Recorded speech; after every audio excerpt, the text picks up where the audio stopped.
Samples of the original green poison pathogen, the ones we recovered off the currency used as a primary transmission vector, let us take a closer look at the virus's basic genome.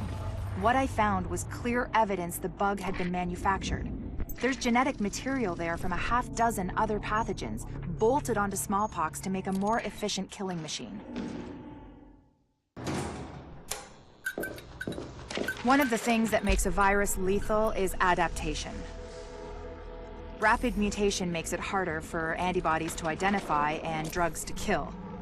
What we're seeing in the samples you pulled from the population at the train yard is the degree of genetic drift green poison is already experiencing, and it's significant, which means it'll be that much harder to find a vaccine.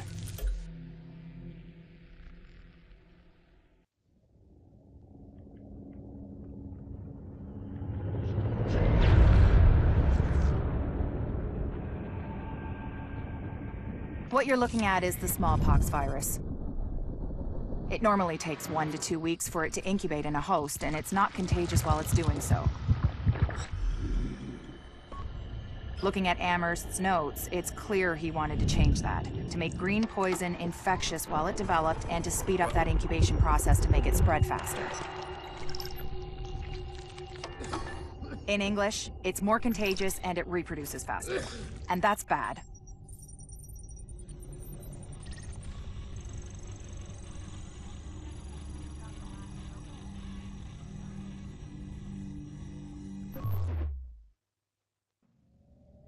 We've got confirmation that green poison wasn't bred.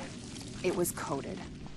Specifically, he picked up on his buddy Chernenko's research about modifying virus genomes in a virtual space, kicked it up a few notches, and fed the result into an industrial protein replicator. What came out the other end was a working virus, one he could keep tweaking to achieve maximum effect. By which I mean, dead people.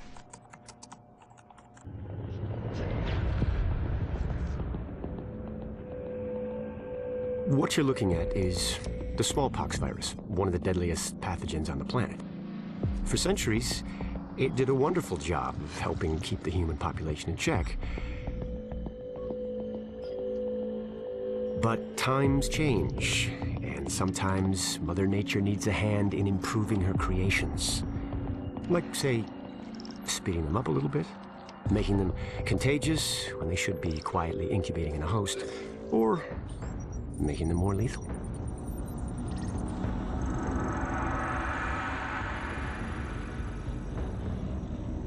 I didn't come up with the approach on my own.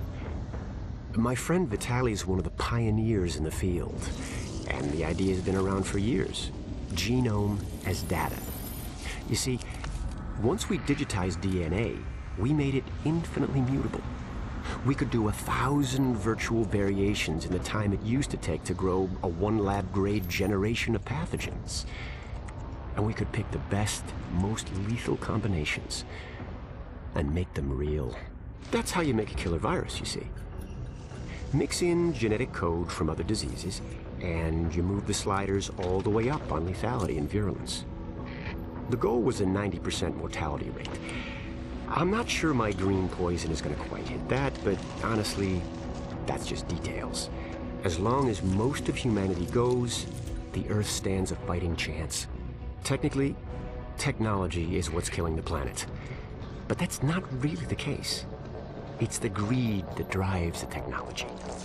But a funny thing happened on the way to $100 genome maps and 3D printed plastic toys. Someone figured out those technologies could be repurposed, modified for the greater good. Me. Now, my virus is going to do what nature's always done. Decide who lives and who dies. And if nature decides I die, then I die. If nothing else, I'll have a lot of company. Natural selection at its finest. Helped along by a little unnatural genetic manipulation. It's all data, really. Life's just a method of processing it. The same way I processed the smallpox genome on my laptop. And who's to say that wasn't the plan all along? If, by some miracle, you survive green poison, then nature's decided you deserve to live. The rest of us shouldn't and won't. Godspeed. I'll see you in hell.